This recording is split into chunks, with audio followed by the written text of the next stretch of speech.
গোকুলে একটা দোকান ছিল, সেখানে কারা আসতো? সবাই চা খেতে আসতো। তো ঠিক সেম একজন মুসলিম ব্যক্তিও চা খেতে আসতো। তো তিনি, যেহেতু গোকুল মথুরা, সেখানে তো ভগবান শ্রীকৃষ্ণের ছবি থাকবে, সেখানে দোকানের মধ্যে একটা বালকের ছবি, তার মাথায় কি ছিল? ময়ূর পেখম, খালি পায়ে, তার গা কি কি বর্ণ? নীল বর্ণের। এটা হচ্ছে ভগবান শ্রীকৃষ্ণের ছবি। হ্যাঁ,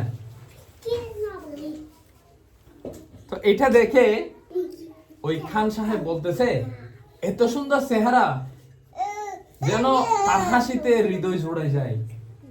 এই ছবি দেখে মুসলিম খান সাহেব ব্যক্তিটি বলতেছে। হ্যাঁ, কিন্তু তার মধ্যে একটা জিনিস কম আছে, তার পায়ে শুধু জুতা নেই। তার পাগুলো এতই কোমল যে মনে হচ্ছে হাঁটলে কি হবে, পায়ে পাথর ঢুকে যাবে। সেজন্য আমি তাকে একজোড় কিনে দিতে চাই, জুতা কিনে দিতে চাই। দোকানদারকে বলতেছে, আমি একজোড় তাকে কি দিতে চাই? জুতা কিনে দিতে চাই। তো দোকানদারও বলছে, হ্যাঁ ঠিক আছে, আপনি চাইলে জুতা কিনে আনতে পারেন ওর জন্য। তখন পরের দিন গিয়ে ঠিক তিনি জুতা কিনে নিয়ে আসলো। তখন দোকানদারকে বলতেছে, ছেলেটা কোথায়? নিয়ে আসো। তখন দোকানদার বলতেছে, ছেলেটা তো এখানে থাকে না, ছেলেটা থাকে বৃন্দাবনে। তখন তিনি অত্যন্ত কষ্ট পেয়ে তাকে জিজ্ঞেস করতে লাগলেন, এখন কি আমি বৃন্দাবনে গেলে তার ছেলেটাকে খুঁজে পাবো? খান সাহেব ব্যক্তিটি বলতেছে দোকানদার, হ্যাঁ আপনি অবশ্যই খুঁজে পাবেন, তার নাম হচ্ছে শ্যাম।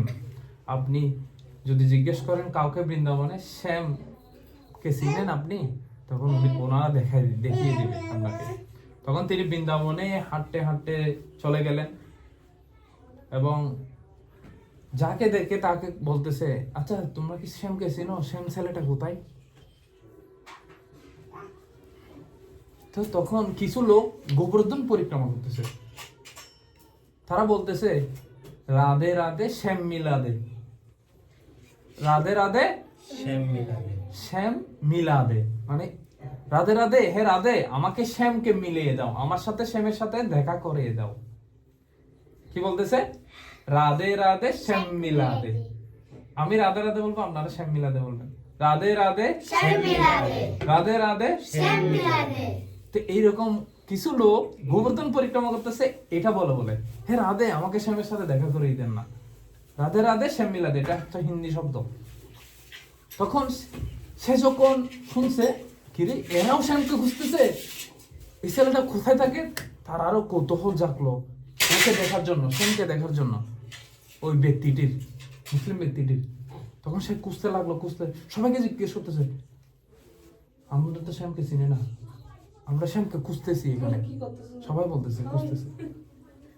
তখন এক ব্যক্তি এসে বললো, এক সাধু মহাত্মা এসে বললো তাকে, আপনি এতই শ্যামকে খুঁজতেছেন, তাহলে একটা কাজ করতে পারেন, ভগবান বাঁকে বিহারী মন্দিরে থাকেন, এই শ্যাম পাবেন আপনি কোথায়? বাঁকে বিহারী মন্দিরে। সেখানে গেলে আপনি সাক্ষাৎ শ্যামকে দেখতে পাবেন এবং তাকে জুতাগুলো দিতে পারবেন। তো ওই ব্যক্তিটি জুতাগুলা নিয়ে, শ্যামের জন্য সুন্দর জুতা বানাইছিল, জুতাগুলা নিয়ে কোথায় গেল? বাঁকে বিহারী মন্দিরে গেল। তখন তার মাথায় ছিল কি টুপি, তাকে ঢুকতে দিল না বাঁকে বিহারী মন্দিরে। কেন? কিন্তু একজন মুসলিম ব্যক্তি, সেজন্য সচরাচর ঢুকতে দেয় নাই। তো ঢুকতে দেয় নাই, সেজন্য কি করতেছে, পুরা রাত গেটে বসে বসে কান্না করছে শ্যামের জন্য। হ্যাঁ শ্যাম, তোমাকে তো দর্শন করতে পারতেছি না, আমি অন্য ধর্মের বললে তোমাকে দর্শন করতে দিচ্ছে না। তখন কাঁদতে কাঁদতে যখন ঘুমিয়ে পড়লো, তখন অর্ধরাত, যখন সবাই ঘুমিয়ে পড়লো, অর্ধরাত তিনি একা গেটের মধ্যে, তখন স্বয়ং ভগবান যেই ছবিতে ভগবানকে যেভাবে দর্শন করেছিল, সেই ঠিক সেম এসে তার সামনে উপস্থিত হল। বলতেছে, হে খান সাহেব, ডাইরেক্ট নাম ধরে বলতেছে ওকে, আমি তোমার সাথে দেখা করতে আসছি, আমি সেই শ্যাম। এটা সরাসরি এসে বলতেছে, দেখো আমার পায়ে থেকে কতগুলো রক্ত পড়তেছে, তাড়াতাড়ি আমাকে কি দাও, জুতাগুলো পরিয়ে দাও। তখন সে কান্না করে করে তাকে বুকে জড়িয়ে ধরল, আমি তোমাকে অনেক দিন যাবত খুঁজতেছি। তখন বলতেছে, আচ্ছা তখন আমার, তুমি যদি এত কৃপালু হও তাহলে আমাকে ঢুকতে দিলে না কেন ওখানে আমাকে দেখার জন্য? তিনি বলতেছে, ভগবান স্বয়ং বলতেছে, তোমাকে যদি আমার ছবি দেখাই তাহলে আজকে কি স্বয়ং আমাকে দেখতে পারতে না? তিনি বলতেছে না। তো তিনি বলতেছে, আমার জীবন সার্থক হয়ে গেল আপনাকে দর্শন করে, আমার থেকে আর ওখানে গিয়ে দর্শন করার প্রয়োজন নেই, আমার জীবন সার্থক। আমি বৃন্দাবনে থাকব এবং আজীবন আপনার স্মরণে সেবা করব এবং আপনার গুণকীর্তন করব।